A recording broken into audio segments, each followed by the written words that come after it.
જો ભાઈ કૂતરોની સેવા થઈ રહી છે. આજે બધું આવશે લાઈકો ને જે બધું થશે કૂતરાની સેવા માટે જ છે.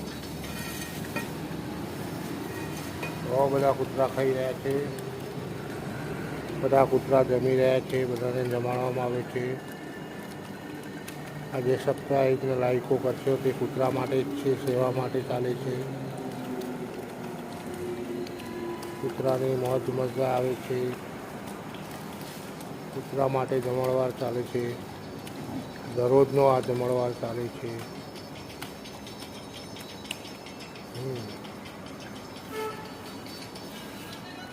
પકડીએ